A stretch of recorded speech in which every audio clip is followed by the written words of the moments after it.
Hello, welcome along. There you go. There's my hand. Somebody complained in my last video that I didn't use my hands at the start. So there we go. There they are. Welcome back. It's that time of the month again, and I've received another. I think this is the 17th or the 18th pack of parts for our 1/16 scale 1/6 scale Mustang from DeAgostini. If you want to get yourself one of these, there's a link down below in the description below the video. Get yourself over there and get yourself started. You can still start from day one. Some of you will also be pleased to know they've done a 1/8 scale Ferrari 330 SP, which is an absolutely beautiful car, and they're sending me that one as well, so I can't wait to start building that one. I really can't wait. That is a beautiful car. So we have this pack here. I don't know why the boxes always have 163 on. I expect that's the route. So in here we have our invoice. Everything's good. So we have our parts here. So this is 81 and this is 80. So it looks like we got a wheel. So it must be the spare because our chassis has already got 4 wheels on it. We've got yet another binder for our magazines. So that's cool. We've got some parts there. There's another part there, so that's good.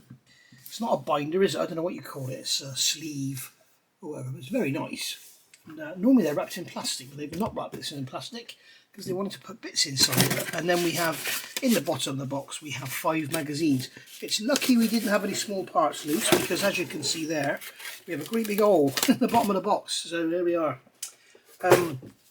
These are delivered by Yodel, so it's their fault if there's any damage.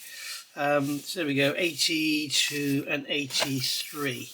So what we'll do, what have we got here? 83, 82, 79, 79 is the first bit, and 80 and 81. Right, so what we'll do, we'll cover the magazine and this part 79 first, then we'll do 80 and 81, and then we'll do 82 and 83, yeah? I think that's what we'll do. Okay, sorry about that. I swallowed the wrong way or something, and my cold is all but gone. Thank the Lord. Right, so pack 17 or pack 79. Oh, beautiful. I haven't looked in here yet, so normally I've had a quick browse through, so I don't know what's coming. But you can see the Mid-America Ford Nationals. Success of the Shelby Mustangs soon spread to many events, including gatherings of owners and fans. So there we go. The Mid-America Ford Nationals has gradually become the gathering for all enthusiasts of the iconic Shelby Mustang.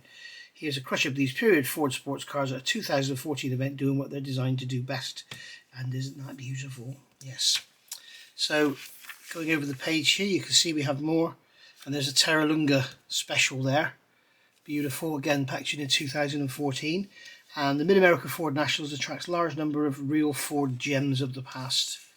So all of them are lovely preserved, some painstakingly restored, and some are like new. So you can see there's a very new one there. So we've got the rear platform, base and carpet. So we're going to have to grab our interior. Looks like we're going to have to fit this on there. So look at it. Ford in Europe. Ford. There you go. Ford in America. Ford in Europe. There's a bit of a change, isn't it? So Ford understood very early on that to be competitive with local makes in the European market, it had to develop models specially designed for the old world. It was with this in mind that it produced some of the company's most iconic cars.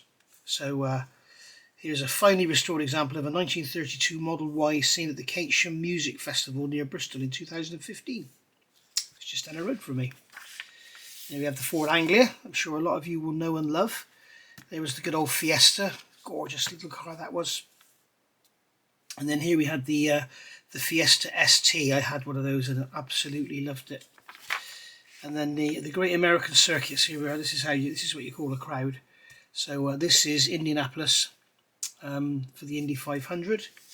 Look at the crowds. Look at those crowds. Unbelievable. Imagine the car parks. And then here again, this is the Indianapolis. There's a car there over the start-finish line. And then here, opened in October 2012, the Circuit of the Americas, Austin, Texas, was specially designed for Formula 1 and MotoGP races after it became clear to industry experts that most US venues failed the strict rules governing top-class international motorsports. So there we go. So they built a track. That's Laguna Seca. Yeah, that's that fantastic turn there. Right, so let's have a look in here and see what we've got. So as usual, we've had a look at the magazine. So we'll grab our bag for pack 79 and we'll cut the top off. There we go. And we can get the parts out. So first of all, we're going to check our parts. Check that we've got all the correct bits and pieces. So we have a shiny chrome bit there. We've got some little tiny bits there loose in the pack. That's unusual. And then we've got a 79B is the platform base. So that's there. And then we've got the carpet. And we have some screws, so we'll cut open our screws. These are PS05s. So we can get those out, and there'll be one spare, and I keep a jar here. This is the jar of all the spare screws that have come with this Mustang. You can see there's lots of them. They always give you one spare screw. Okay, so, right, what are we going to do? So remove the white adhesive backing from the back of the rear platform carpet 79C as shown in the picture. Okay, so we're not going to remove it all, we're just going to remove a bit of it. In fact, we're not going to do anything at the moment. Next, stick the adhesive side of the rear platform carpet 79C to the inside the smooth side of the rear platform base 2 79B. Okay, so this is going to get stuck to this. So obviously it's not going to go on that side because we've got those lugs sticking up. So it's going to go on this side, and it's obviously going to go that way up. So how is it going to fit? That's the first thing to check, and it fits edge to edge beautifully. Right, so what we're going to do, we're going to see if we can peel this back. This little paper tab is designed to allow you to peel it back, but it often doesn't work. There you go. You can see it's just ripped off. So what we'll do is we'll get a knife and we'll find the gap between the two. I'll go in just like that. Okay, here we are.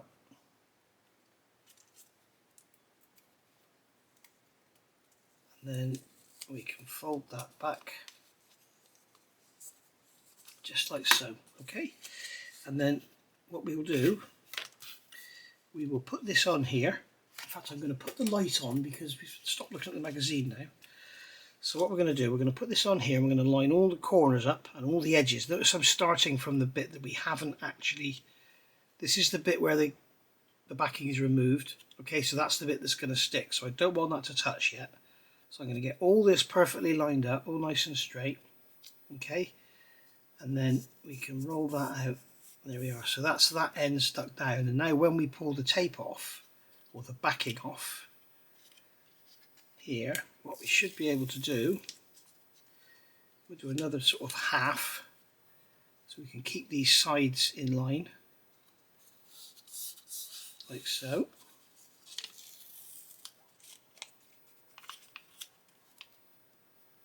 Okay, keep all that in line, and then there we go, that's our carpet stuck down to that backing. There's a little bare patch or something there. You can see it's got a little worn out bit in it. Adds for a bit of realism, doesn't it? So there we go, we can see that's perfectly lined up, nothing protruding out of the edges. Really, really nice, perfect fit. So well done for that one, DeAgostini, very nice indeed. Now turn over base 79B, which is the one with the pins, and place it inside rear platform base 79A, inserting the two pins into the corresponding holes. So that's obviously going to go, these two pins here, which you can see sticking up, are going to go into those two holes in there, and they're going to stick out. Okay, retrieve the interior floor assembly, so I'm going to have to go and get that now, and press the rear platform base assembly into position by inserting the two pins into their holes. You can see me, hello, hello. Right, I'm going to go and get the interior. I'll be straight back. Okay, so you can see now we've got this massive interior. I mean, there's my hand, so you can see how big it is. It's huge. So this is basically going to go in here, and these two pins are going to go through those two holes, and then these two holes here are going to have to line up with that. I'm not worried about my finger marks on there because basically it's going to get covered up. So there we are. Okay, and then we're going to turn this over.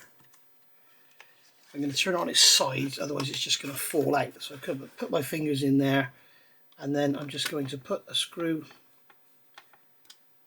fact, what I'll have to do is put a screw into the top one because the bottom needs to be held as well.